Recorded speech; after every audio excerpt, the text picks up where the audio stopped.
नमस्कार. निखिल वागळे ओरिजिनल या यूट्यूब चॅनेलमध्ये तुमचं सगळ्यांचं मनपूर्वक स्वागत. मी अर्थातच निखिल वागळे. आज मी चर्चा करणार आहे राज ठाकरे आणि मुख्यमंत्री देवेंद्र फडणवीस यांच्या काल झालेल्या भेटीबाबत. या भेटीत चर्चा करण्यासारखं काहीही नाही असं राज ठाकरेंनी पत्रकार परिषद घेऊन सांगितलं. मी काही राजकीय चर्चा करायला गेलो नव्हतो. मी काही शिवसेनेविषयी किंवा मनसेविषयी चर्चा करायला गेलो नव्हतो. मी नगर नियोजनाविषयी म्हणजे टाउन प्लॅनिंग विषयी चर्चा करायला गेलो होतो असं जरी राज ठाकरेंनी पत्रकार परिषदेत सांगितलेलं असलं आणि पत्रकारांनी त्यांना राजकीय प्रश्न विचारू नयेत अशी त्यांनी विनंती केली असली आणि पत्रकारांनी त्या विनंतीला मान दिला असला तरी सुद्धा लोक राज ठाकरेंच्या या सगळ्या पत्रकार परिषदेवर आणि त्यांच्या सांगण्यावर की मी फक्त टाउन प्लॅनिंग विषयी विचार करायला गेलो होतो, चर्चा करायला गेलो होतो, यावर विश्वास ठेवायला तयार नाहीये. वेगवेगळ्या चर्चा रंगतायत, अफवा उठतायत. राज ठाकरे एका बाजूला उद्धव ठाकरे यांच्याबरोबर मनोमिलन करतायत आणि वारंवार मुख्यमंत्र्यांना का भेटतायत असा प्रश्न जनता तर विचारतेच आहे. मनसे आणि शिवसेनेचे चाहतेही विचारतायत आणि मनसे आणि शिवसेनेचे कार्यकर्तेही विचारतायत. मला माहित नाही काल राज ठाकरे मुख्यमंत्र्यांना भेटण्याआधी उद्धव ठाकरे यांना सांगून गेले होते का? उद्धव ठाकरेंची परवानगी त्यांनी घ्यायची अजिबात गरज नाही, पण उद्धव ठाकरे यांच्या कानावर त्यांनी घातलं होतं की नाही हे मला अजिबात माहीत नाही. पण अशा प्रकारे मुख्यमंत्र्यांना वारंवार ते का भेटतायत हा प्रश्न कुणाच्याही मनात येईल. काही महिन्यांपूर्वी तुमच्या लक्षात असेल तर राज ठाकरे मुख्यमंत्री देवेंद्र फडणवीस यांना लँडसेंडमध्ये भेटले होते.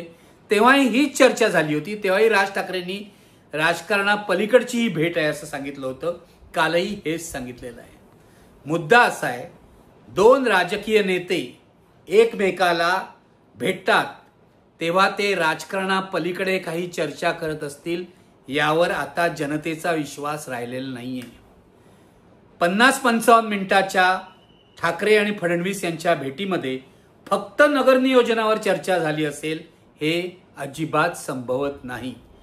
नगर नियोजनाच्या पलीकडे सुद्धा काही चर्चा झाली असतील, ते आपल्याला सांगायच्या नसतील तर गोष्ट वेगळी.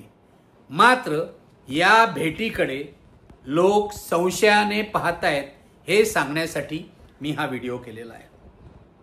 एक गोष्ट मात्र नीट सांगतो आणि स्पष्टपणे सांगतो की राज ठाकरे काल जो विषय मांडत होते टाउन प्लॅनिंग, नगर नियोजन किंवा डेव्हलपमेंट प्लॅन, विकास आराखडा शहराचा, हा विषय अत्यंत महत्त्वाचा आहे. 100% महत्त्वाचा आहे.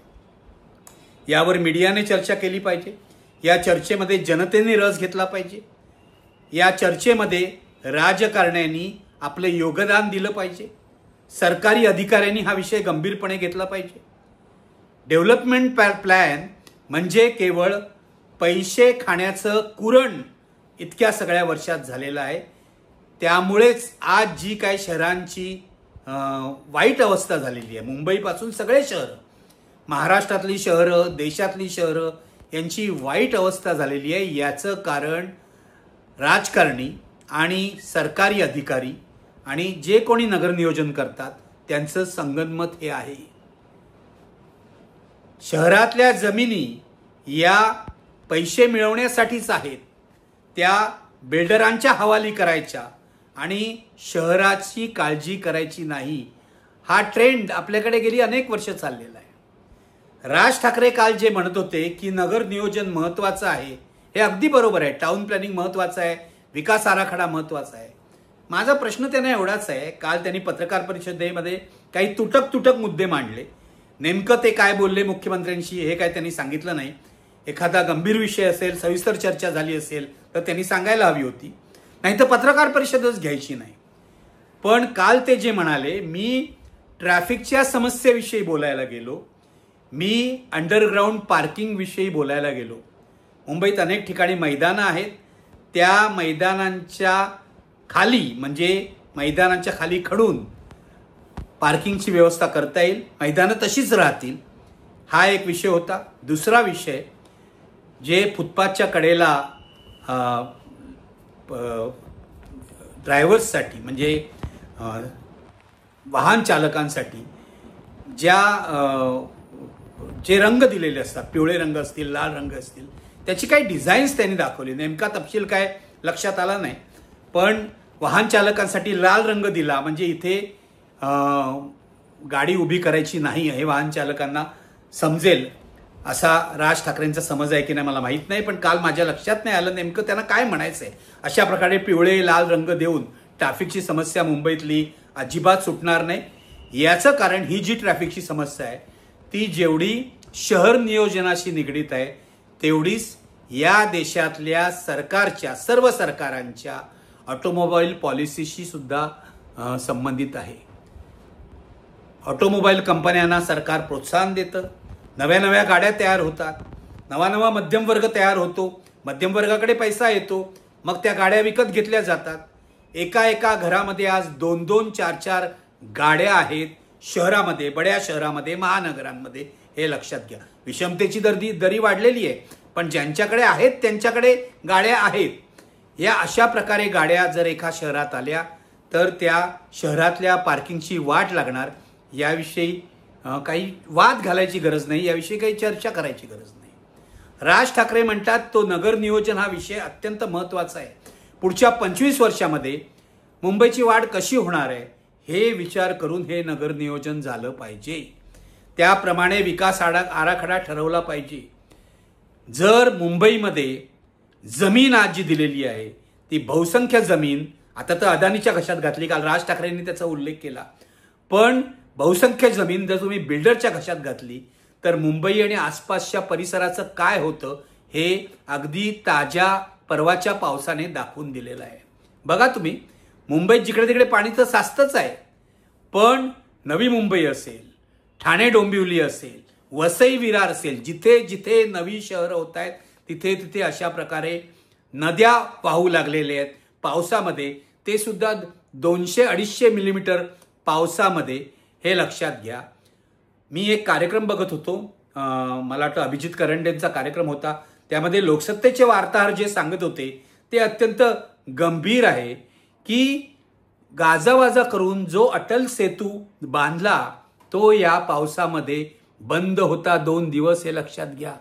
याचं कारण अटल सेतूच्या नव्या मुंबईच्या दिशेला पाणी इतकं तुंबलं की त्या पाण्यामधून वाहनं जाऊ शकत नव्हती. त्यामुळे अटल सेतू बंद करायची वेळ आली. अनेक ठिकाणी अपघात झाले. वसई विरारमध्ये सुद्धा अशा प्रकारे पाणी साचून जनजीवन पूर्णपणे विस्कळीत झालं. डोंबिवलीमध्ये वाट लागली, ठाण्यामध्ये वाट लागली. याचं कारण इथे विकासाच्या नावाखाली बिल्डरचं फावलेलं आहे. बिल्डर आणि राजकारणी युती आहे. मला राज ठाकरेंना हा प्रश्न विचारायचा आहे, ही जी युती आहे बिल्डर आणि राजकारणी, या विरुद्ध ते कधी बोलणार आहेत? या विरुद्ध ते कधी आंदोलन सुरू करणार आहेत? का त्यांचेही हितसंबंध याच्यामध्ये आहेत म्हणून ते बोलत नाहीत, वरवरच्या गोष्टीवर बोलत राहतात?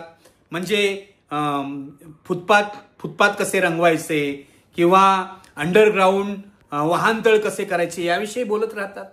मूळ मुद्दा जो आहे, शहराच्या नियोजनाची वाट लागली आहे, याचं महत्वाचं कारण असं आहे, बिल्डर आणि राजकारणी युती आहे.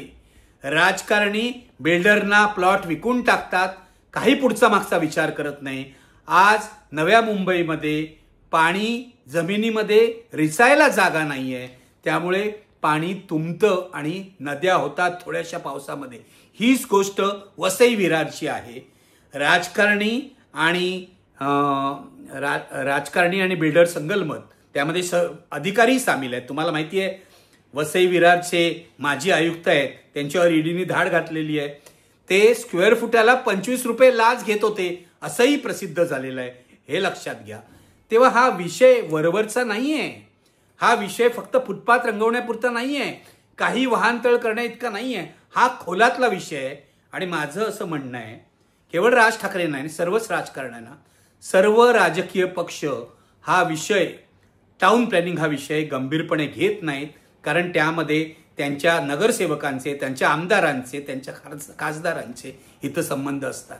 गेली 25 वर्ष शिवसेनेची सत्ता आहे, 25हून अधिक काळ, अगदी बाळासाहेब ठाकरेंच्या काळापासून शिवसेनेने हा विषय, नगर नियोजन हा विषय कधीही गंभीरपणे घेतलेलं नाही. नाहीतर मुंबईमध्ये 25-30 वर्ष महापालिकेवर सत्ता असून शिवसेनेला मुंबईची जी आज वाट लागलेली आहे त्याची जबाबदारी स्वीकारावी लागेल. का स्वीकारायची नाही त्यांनी? म्हणजे त्यांच्याबरोबर भाजप हा भागीदार होता हे लक्षात घ्या. या पापामध्ये भाजप सुद्धा भागीदार आहे. मुंबईची जी 25-30 वर्ष वाट लागलेली आहे बाळासाहेब ठाकरेंच्या काळापासून, त्याला शिवसेना आणि भाजप हे महापालिकेमध्ये सत्ताधारी होते ते जबाबदार आहेत.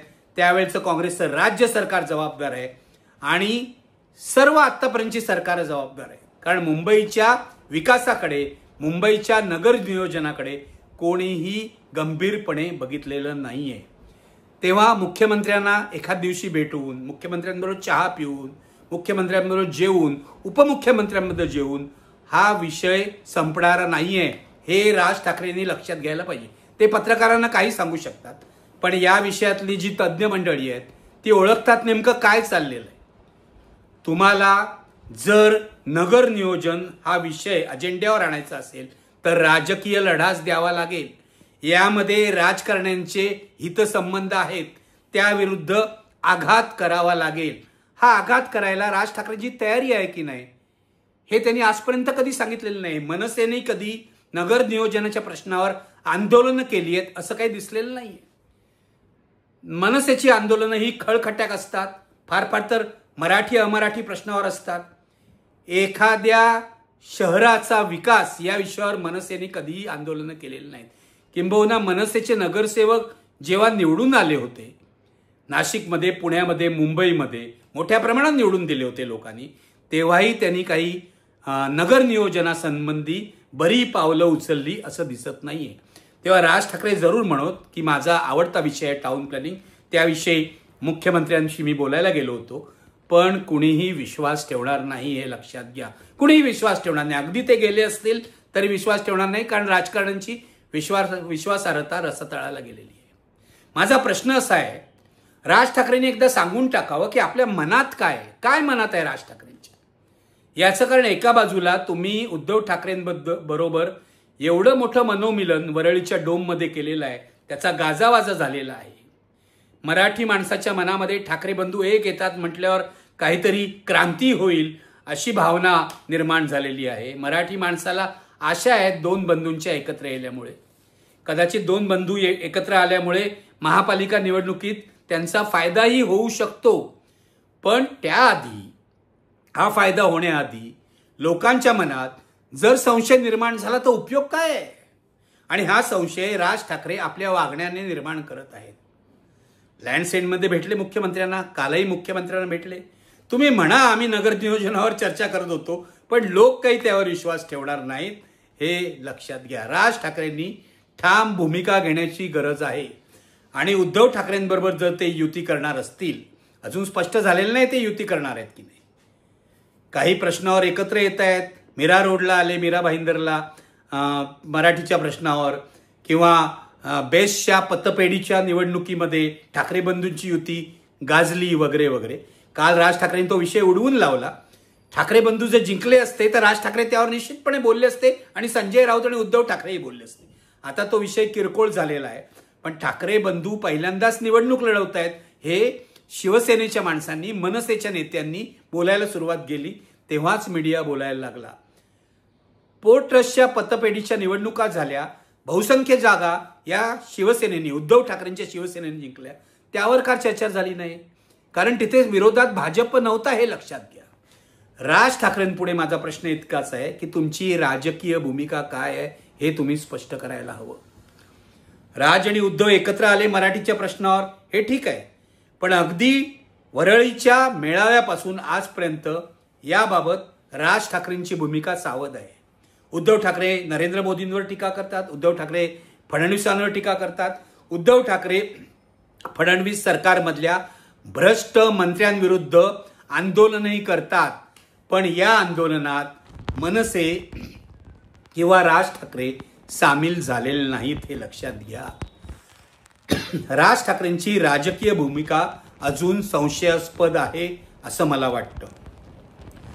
फडणवीस सरकारशी एका बाजूला चांगले संबंध ठेवून आपल्याला लोक जर मतं देतील म्हणजे ठाकरे बंधूंच्या युतीला, असं जर राज ठाकरेंना वाटत असेल तर तो त्यांचा भ्रम आहे. तुम्हाला स्पष्ट राजकीय भूमिका महायुतीच्या सरकारविरुद्ध घ्यावी लागेल, जी तुम्ही आजपर्यंत घेतलेली नाही. तुम्हाला जे काय टाउन प्लॅनिंग करायचं ना, ते तुमची सत्ता आल्यावर करा.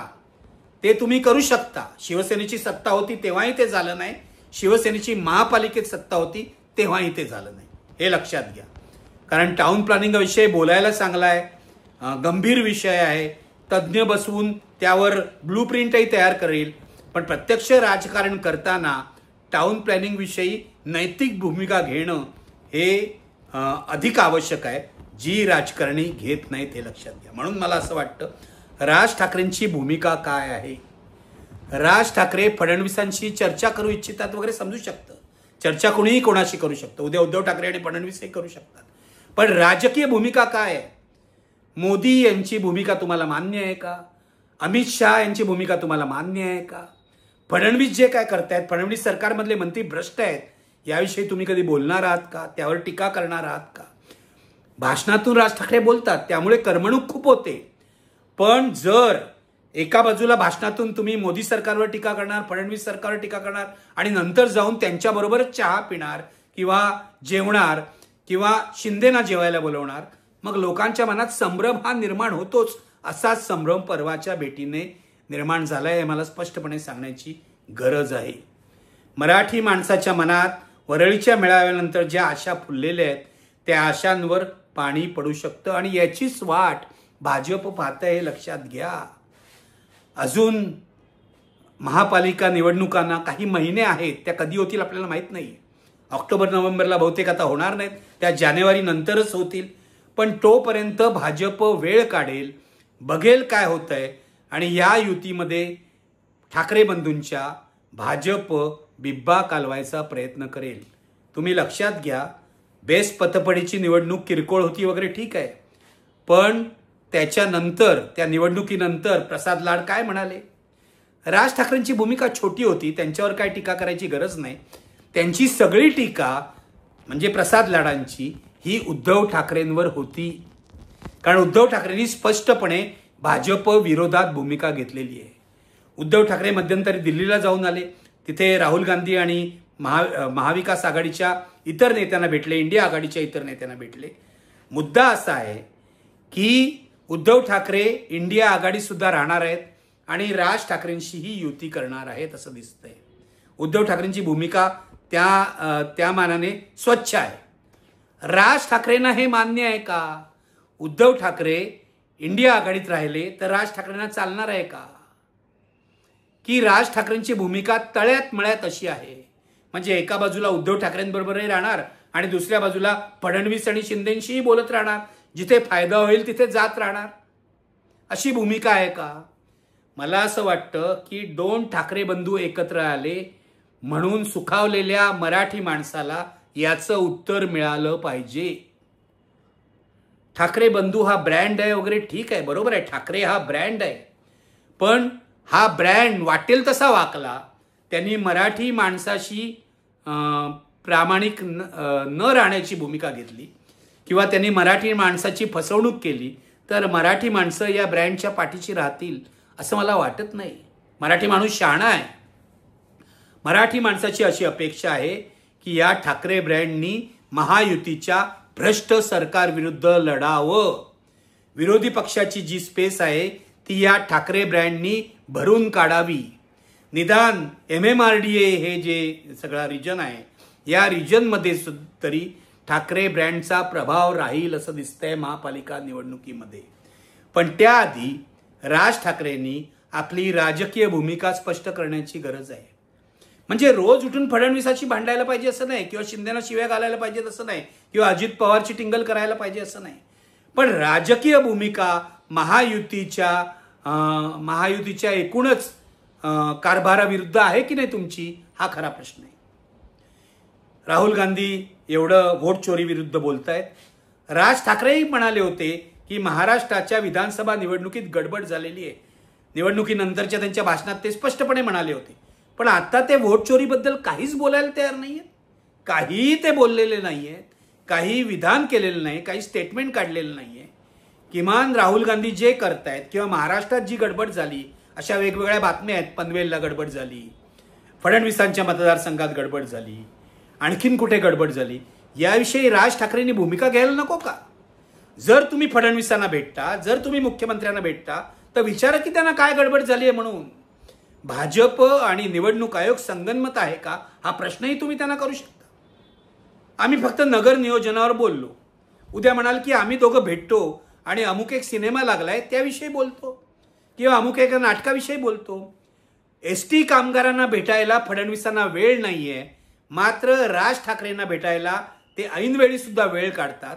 याचा अर्थ असा होतो की या भेटीतून निर्माण होणारा राजकीय रंग जो आहे किंवा या भेटीतून निर्माण होणारा राजकीय जो अर्थ आहे तो फडणवीसांना हवा आहे आणि हा अर्थ राज ठाकरेंना सुद्धा समजतोय, लक्षात घ्या.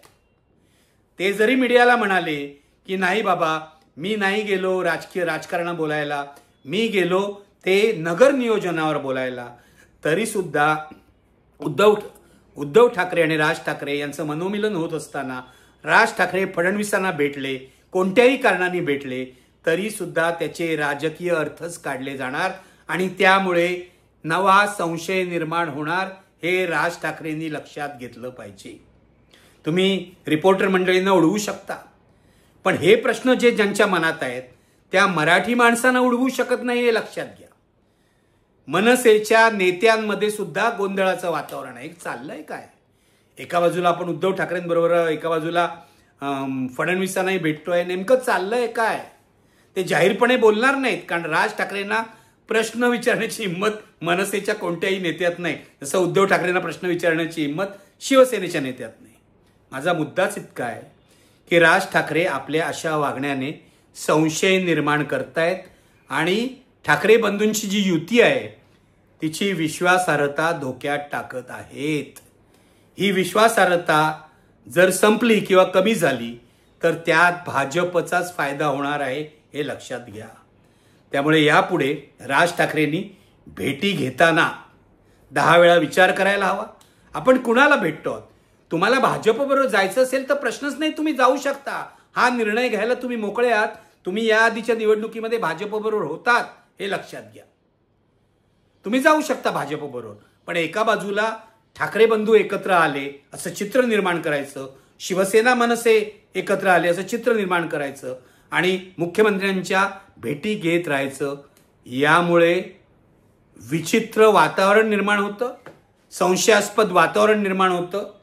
माणसांची मनं आणि तुमच्या चाहत्यांची मनं खट्टू होतात, हे लक्षात घ्या. एवढंच सांगण्यासाठी हा व्हिडिओ आहे, हा इशारा आहे. कारण ठाकरे बंधूंच्या युतीची विश्वासार्हता टिकली नाही तर त्याचा महापालिकेत काहीही फायदा होणार नाही. फायदा भाजपचाच होईल, हे लक्षात ठेवलं पाहिजे. आज इथेच थांबतोय. निखिल वागळे ओरिजिनल हे चॅनल सबस्क्राईब करायला विसरू नका. हे चॅनल विनामूल्य आहे. तुम्ही बेल आयकॉन दाबा आणि सबस्क्रायबर व्हा. हा व्हिडिओ शेअर करा, हा व्हिडिओ व्हायरल करा. आज एवढंच पुरे. धन्यवाद. Thank you very much.